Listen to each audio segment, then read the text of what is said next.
Сәлем, құрметті оқырманым. Егер сен сабаққа дайын болсаң, бастайық. Бірінші есепте былай дейді. Қысқаша көбейту формуласын пайдаланып, көбейткіштерге жіктеңіз дейді. Байқап қарасақ, бұл есепте екі өрнектің квадраттарының айырымына келіп тұр. Біз мектепте үйрендік мынандай бір келесі формуланы. А квадрат минус Б квадрат тең болады А минус Б. Келесі жақшада А қосылған Б.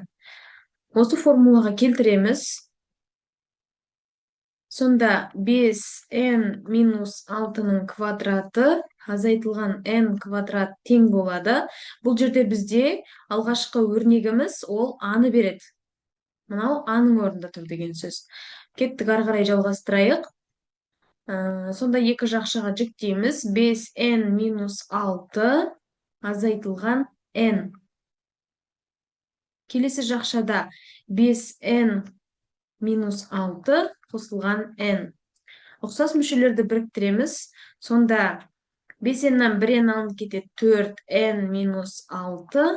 Келесі жақшада 5n-ға 1n қосылады 6n минус 6. Осы өрнектің екіншісінде бізде айтады, кез келген n тиісті n-ға, онда біз мына өрнектің 12-ге еселік екенін дәлелдеуіміз қажет.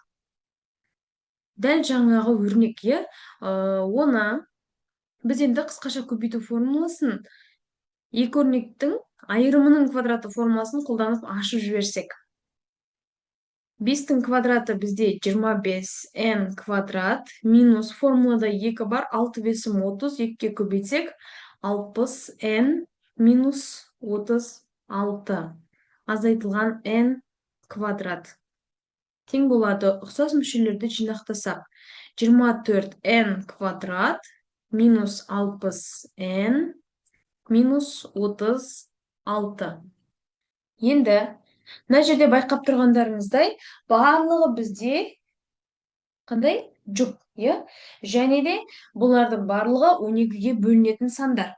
24 12-ге бөлінеді, 60 12-ге бөлінеді. Соңғы мына жерде плюс қалып кетті. 60 12-ге бөлінеді 5, 36 12-ге бөлінеді. Бізде 3. Демек, берілген өрнегіміздегі қосылғыштардың әр қайсысы 12-ге бөлінсе, бізге өрнекте 12-ге бөлінеді. Өрнекте 12-ге бөлінеді. Демек, біз дәлелденді деп жазып қояйық.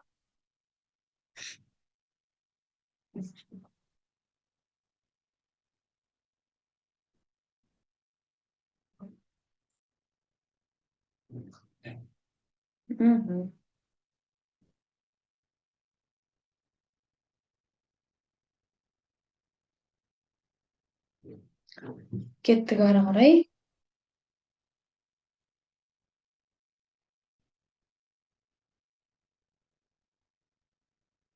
Мына өрнегімізде былай дейді. X куб қосылған 6x квадрат қосылған 12x қосылған 8 өрнегін ықшамдаңыз. Байқап тұрғандарыңыздай, бұл бізде қысқаша көбейту формуласына келеді. Мынандай формуланы үйрендік біз. А қосылған b-ның кубы тең болады, оны ашатын болсақ, бірінші өрнектің кубы қосылған 3 көбейтілген а квадрат b қосылған 3ab квадрат қосылған b куб. Енді бізде теңдіктің оң жағы беріліп тұр, оған керісінше сол жағын табуымыз керек. Яғни бізде аның орнында x тұр, b-ның орнында 8 бізде қандай санның кубы? Мына жерде қарасақ, 6 да 12-де 3-ке бөлінеді. Мына жердегі тұрақты коэффициенттер формуладағы. Сонда жазайық, x куб қосылған 6x квадрат қосылған 12x қосылған 8 тең болады. X қосылған 8 бізде 2-ның 3 дәрежесі білеміз, кубы. Өрнегін жинақтап қойдық. Келесі b-сы. Дәл осы өрнек беріледі екен, бірақ тең 0 деп теңдеуге айналдырып тұр. Оны шешу үшін жазайық. X куб қосылған 6x квадрат қосылған 12x қосылған 8 тең болады. X қосылған. Так, астына жазып алайық. Мына жаққа тең 0. X қосылған 2, оның сыртында кубы бізде 0-ге тең деп алайық. Жаңағы ықшамдап кеткеніміздей. Енді, мына жерде жақшаның ішінде қандай санды кубтаған кезде 0 болады? Яғни, 0-дің өзін кубтаған кезде. Дұрыс па? Түсінікті болады деп ойлаймын. Так, 0, x тең болады минус 2-ге. Теңдеуіміз шешілді. Жауабы x тең болады минус 2.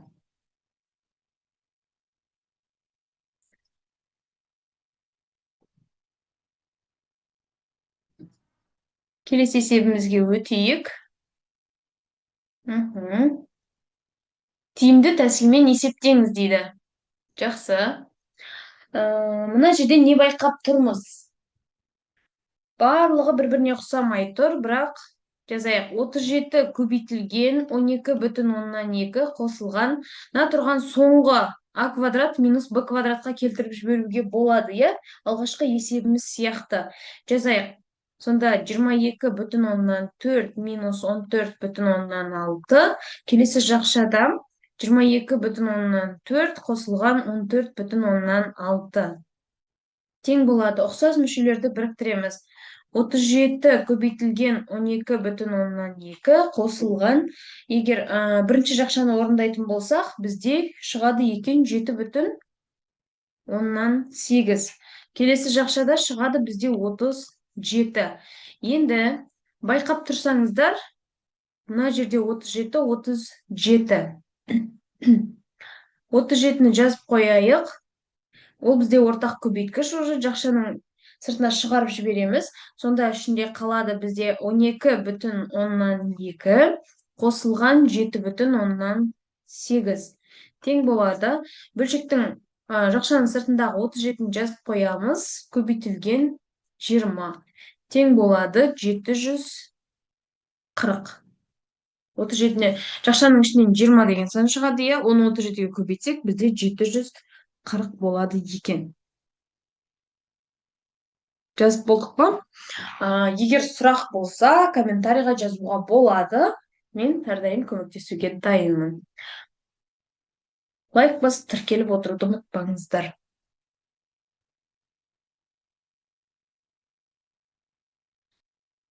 Келесі есебіміз бізде, егер дейді шаршының қабырғасын 7 сантиметрге арттырса, онда шаршының ауданы 301 сантиметр квадратқа артады. Шаршының периметрін есептеңіз. Біз екі шаршы беріліп тұр. Сонда бір үлкен, бір кіші шаршы беріліп тұр.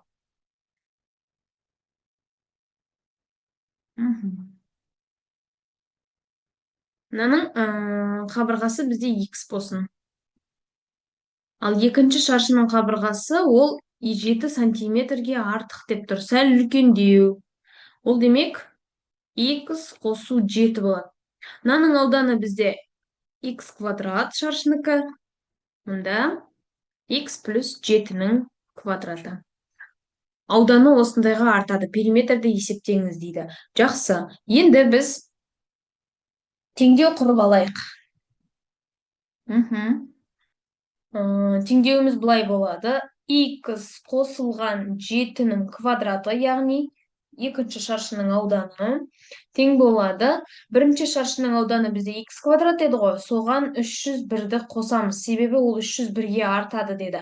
Енді теңдіктің сол жағын қысқаша көбейту формуласын пайдаланып жақшаны ашып жібереміз. Сонда x квадрат қосылған 14x қосылған 49 тең болады x квадрат қосылған 301.